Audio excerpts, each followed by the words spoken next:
fishing. People, when you're in the mood, let's go fishing. Well, it's just me and you. Head on down to the fishing hole. Grab your hat, get your pole. Let's go fishing when you're in the mood. Canadian Sport Fishing, brought to you in part by Rapala, premium fishing gear crafted from experience. Crown, protect, maintain, save. Ray Marine Electronics, Ray Marine, simply superior. Fast Fender, the easiest way to attach and adjust your fender. Easy Docker, docking made easy.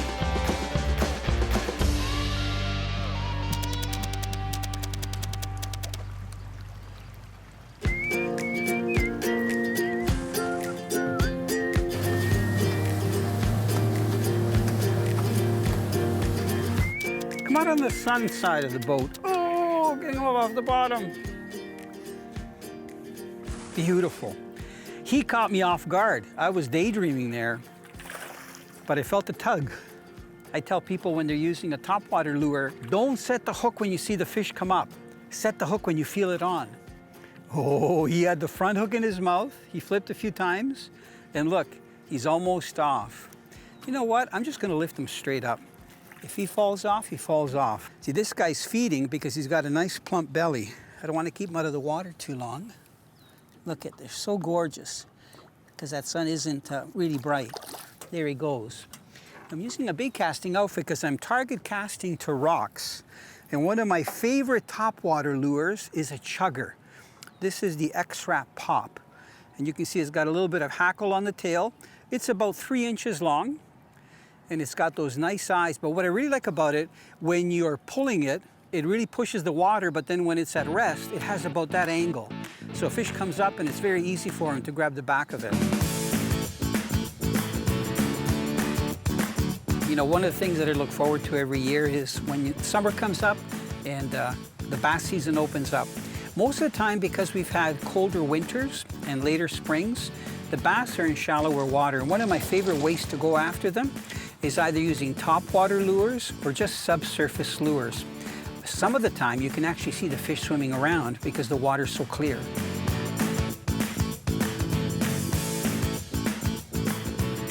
When it comes to topwater fishing, sometimes fish are very specific to what they like to hit. And you can see in this box I've got a variety of things, from a walking type lure that just goes zigs and zags on the surface, to a chugger lure that chugs and zigs and zags on the surface, to just chuggers. I find the chuggers, especially for smallmouth, work really well if the water's not too rough. So the 3 that I'm holding up here are made by X-Rap. It's called the X-Rap Pop. You can see the 2 are natural. One is in a minnow color, one is in a perch color, and one is bright chartreuse. Under low light, I would use the chartreuse one. During the day when we got bright sunny skies like we have now, I would use the ones with the silver bellies that look like bait fish. And a lot of times bait fish are crippled and they're injured on the surface. So it's good to use these topwater lures that have the silver bellies. If I'm fishing under low light or getting close to dark, I'll use an artificial that has a spinner on it, like this one here. So I find that the spinner works really well to track the fish because it almost sounds like a little motor going across the top.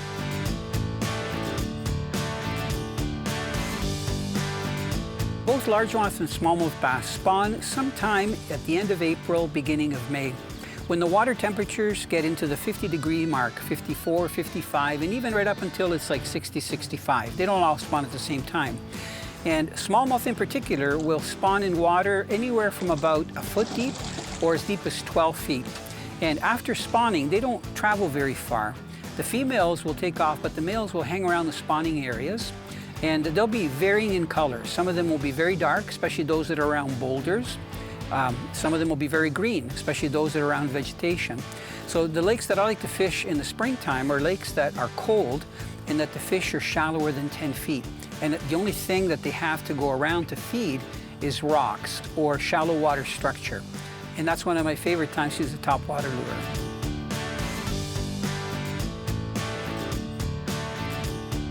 Come on. It's a smallmouth bass in training. Beautiful. You know, perfect example of casting a topwater, missing the fish on the topwater, or the fish missing the lure, following up with the twitch bait and getting the fish to hit instantly. Okay, little guy, you're done. And let's see here. Don't flop out of my hands. Good tip is to hold the lure so it doesn't thrash around. Gently get your finger inside the lower jaw. Look at it, it's a perfect size, even for a 1.5 pound fish. Nice little fish. I said he wasn't training because he missed that topwater the first time. There. You know, I really appreciate having this rod runner. This is this rod storage system right here. You probably saw me carrying it down this morning when I had all my rods in the truck. It's so handy to have because I can put it down. The rods don't get bagged up on the boat, and I've got them already in the rod holders. You know, a lot of boats will have rod holders right here lined up, but I find that when you're casting, if you've got a 7 or 8 foot rod here, it's so easy if you forget, especially when you get excited, when you miss a fish, that you hook the rods behind you. Closed captioning is brought to you by K100. We make water burn.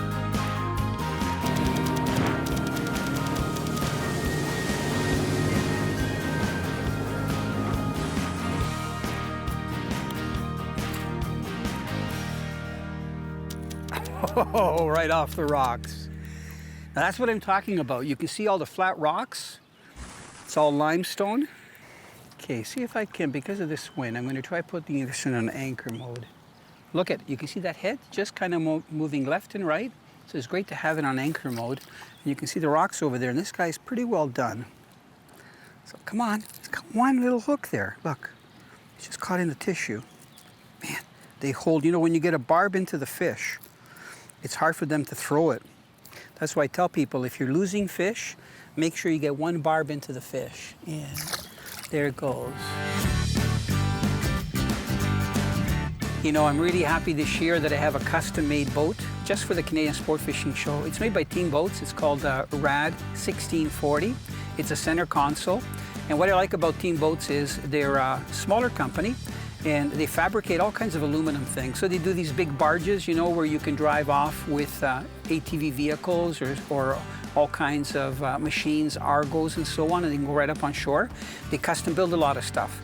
So the boat that I'm running this year is a center console. Kind of reminds me of the boats that we have down in Florida. You don't see a lot of center consoles here unless they come from the States. But the nice thing is that it's thick aluminum, and I've got a big windshield, and I don't need a big motor. I only have a 90 horsepower motor, and the boat still goes like 35 miles an hour. And I've got a nice front and rear casting platform, electric trolling motor, power pole. So, I mean, it's rigged to the hilt with the electronics. So especially when it comes to fishing in shallow water for bass, if I get into an area where there's a nice rock pile, I either put the electric on anchor mode, or I put the power poles down, or I do all three, and then I start casting to where the fish are.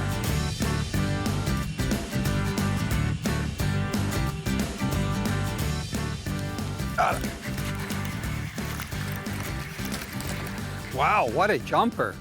That fish hit so erratic. Look, he went for it. He's got that crankbait just on the side of his face. Amazing. He's still got tons of power. Man, he hit it as soon as it hit the water, and that sometimes happens with smallmouth bass when you're casting to shorelines. You won't even get a crank of the reel and the fish will be on. Okay, at least it'll make it easier for me to grab it. Come here. There, look. That's how aggressive he was to hit it. Pretty healthy fish. I mean, they're all healthy here. They're gorgeous. In this clear water, it's amazing. You can actually see a lot of the fish hit. Okay, put my pliers back. And watch, I'm gonna just drop him in and he's gonna take off. Like a bullet. This lure has done really well. You know, every once in a while I'll check to make sure, because look at how fine the hooks are. You gotta check that the hooks don't open up. And it's been doing well. These are VMC hooks, they're pretty sharp. And for small, you know what? They feel like they're 1X. So that's the perfect size to me. When you're fishing in clear water, I find that a smaller crankbait compared to a bigger one. I've got some that, you know, are double in size, but I think the little one, they can see really well in this clear water. And I've had fish that I've seen come over from 4 or 5 feet to hit it. Oh, what a nice fish. Whew. Okay, I love bass fishing. I don't know about you. Wow. Oh, my heart. You know, the neat thing there I was just casting randomly at these dark areas, these rocks, and that fish came up like 2-3 times, but didn't smash it, and I could see it. So I chained to Italo's minnow, that's that 4-inch minnow, and I worked it, and it went over to it, and I missed it. So I went to the zipper. This is one of the zipper grubs. It looks like goby along the bottom, and it has a really slow drop. As soon as he saw it, he turned in and grabbed it. The challenge is that I'm using a Ned's head on it so that it stands up like this, but it's really short because it's like a 1/8 ounce head. When it comes to topwater fishing, it really helps to have a medium action rod and use a braided line so that as soon as you move your rod tip, the topwater lure responds to it.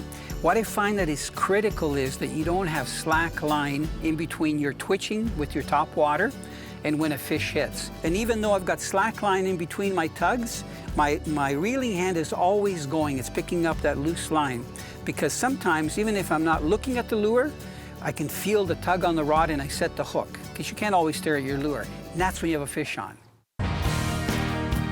Raymarine Electronics. Raymarine, simply superior.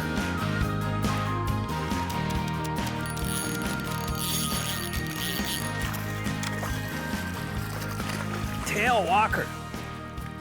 Gorgeous fish. I think it's going to be like an 18-incher, 19-incher. Gorgeous smallmouth. He's trying to throw that grub. You know, that's on that zipper plastic.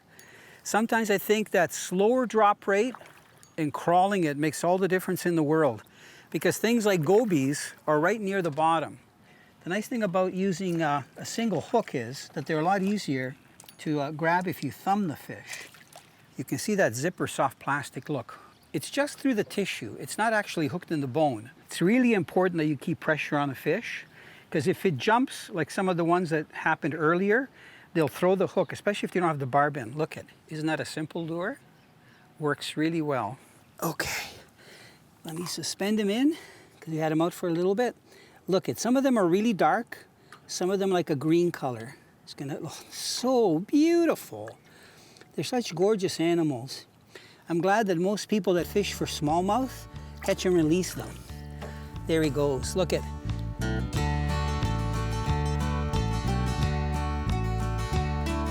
You know, I tell people when they're fishing with me with topwater lures, don't set the hook when the fish comes up to hit the lure, and I can't stress that enough.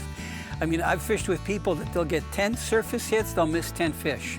So when the fish comes up, you know, we're so fast, most of the time we pull the lure right away from the fish. They don't even grab it. So I tell people you have to feel the fish on, which is like really hard to do because you got to almost count like 1 steamboat, 2 steamboat. You feel the fish on because you want it to grab the lure, turn and head back down. That's when you literally, you don't have to even set the hook, just keep reeling and the hook will go into the fish. One of the easiest lures to use is what I call a chugger. It has a concave front where when you pull it, it throws the water forward. And one of my favorite is made by Rapala. It's called the X-Rap, and it works so good. I mean, you can fish it slowly and it'll go from side to side or give it one big jerk and it'll spit water at the front just like a frog that's trying to swim forward. Come on up. Beautiful fish. You know, when it comes to follow-up lures, when you're using topwater lures, you can either go with a hard bait, like a slash bait, but I definitely would have one rod with a soft plastic that you can fish close to the bottom if the fish don't want to come up again to hit a topwater or even a suspending lure. One of my favorite is a minnow, and this particular one is actually called Italo's minnow, which is cute. Look at how limp this fish is when I swing it back and forth. They come in a pack like this. And what I like about the packaging that Fishing Complete has is if you look at the back of the packaging, you can see everything that's in there. The way the minnows are stacked, they almost look like sardines all in a row. So the minnow is a really good option to use. The other one is the zipper. This is the 4-inch Finesse, and you can see that it has a nice curly tail.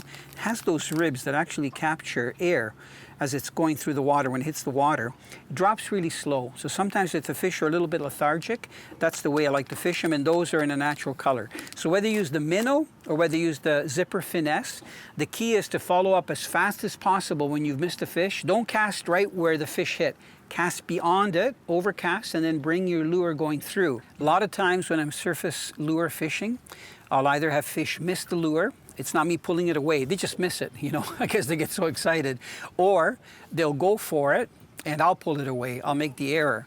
It's really good to have a backup rod, at least one. I usually take about 5 rods in the boat, and I have one subsurface lure rigged to it, and I have one jig that can drop to the bottom.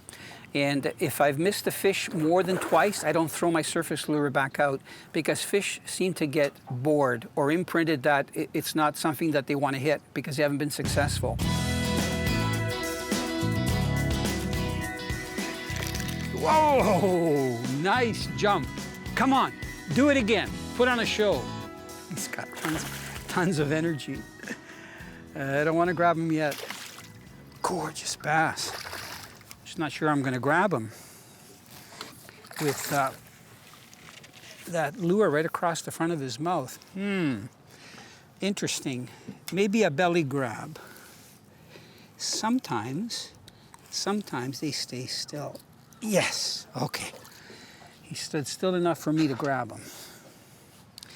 Now, it's a good idea not to have your pliers over the water when you're hooking the fish. So my strategy here is to get the one out of his mouth first, because that's closest to my thumb. I'll tell you what, he grabbed it. Trying to be gentle with him. Get the second one out there. And now I'm gonna get this one out that just got tagged on. My pliers aren't too big. Oh, great. Get it out of one place and it tags on to another place. There we go. Okay, that's safe. Look isn't that a beautiful smallmouth? Midday smallmouth. We're about 12:30, 1 o'clock. I had the fish come up like this. I saw his back coming out of the water like this, going for my bait and my topwater, and he missed it. And then I threw on the ripstop and got him. Isn't that gorgeous? Heavy fish. Okay. I'm going to put him on this side so that he doesn't go under the boat. Let's see if you can get a nice look at him. And come on. What are you going to do? Let me just show you. When I sit behind the console, the windshield is nice and high. You can see it right here. So there's no way that you can get spray or anything. I've got my fish finder right there, and I can walk all around. There's tons of room to go around, and it's very stable, even if you stand up on the actual gunwales. And I've done that sometimes when we're in shallow water and I don't want to hit rocks or stumps. So it's all aluminum. It's a custom welded boat, 3/16" thick. So that's pretty thick aluminum. And I'll tell you what, she runs good.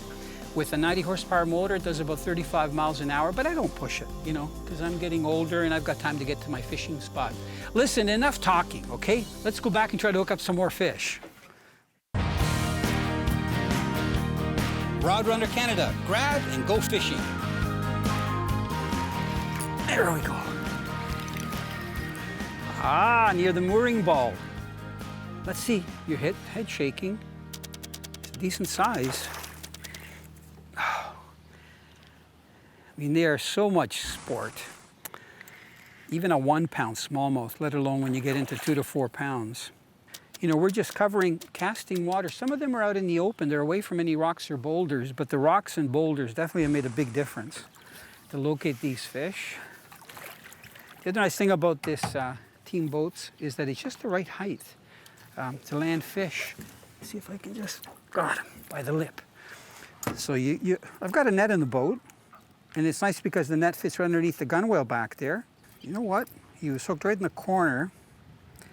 Hopefully I can do it without pliers. Look, down to one hook. Got it. Look at nice smallmouth. I'm going to say he's 2.5 pounds. Beautiful fish. And he smacked it. Okay, time to let him go. Oh, what a gorgeous fish. What are you going to do, smallmouth? Are you going to take off? There he goes.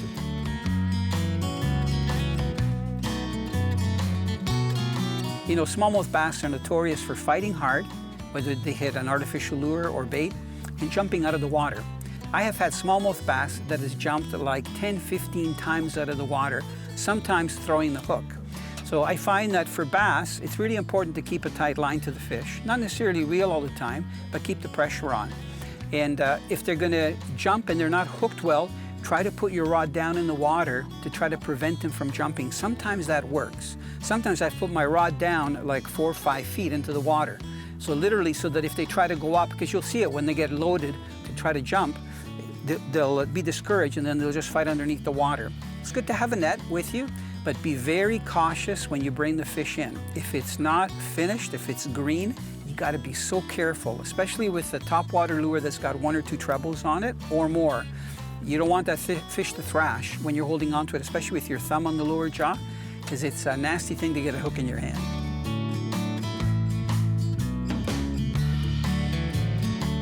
So these look like real minnows. This one is about 4 inches long. This one is a little bit longer. These are the Rapala ripstop minnow. And the reason they call them ripstop, they got this little tail at the back here. So when you pull it and it goes, you know, like this from side to side, when you finish pulling it, it literally puts on the brakes. So in clear water and shallow water, I like to use the smaller size. And these two that I'm holding up are natural color. If the water is deeper or it's overcast, I go with the bigger size. Both of them run very shallow. They'll run down maybe, I'm gonna say 5 to 7 feet at the very farthest. And that's if you make a long cast, about 100 feet long, with light braided line, and you twitch and twitch and twitch and get that bait to go down deeper. Most of the time, the bass will come up and hit these when they're about 2 to 4 feet below the surface. He came out of about 4 or 5 feet of water. He did about 3 or 4 passes for that bait.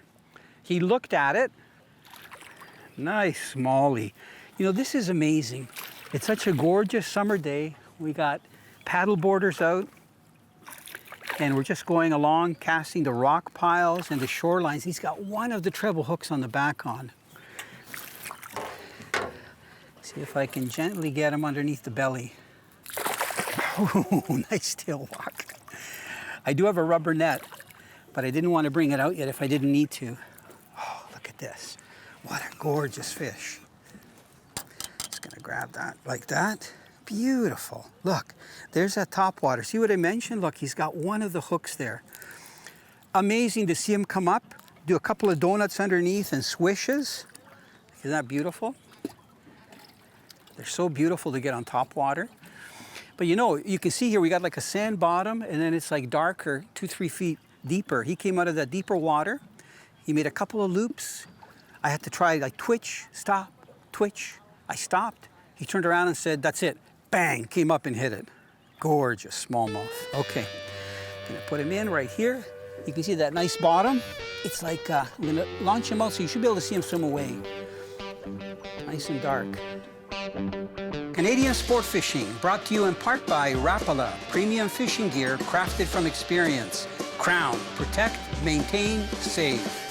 Ray Marine Electronics, Ray Marine, simply superior. Fast Fender, the easiest way to attach and adjust your fender. Easy Docker, docking made easy.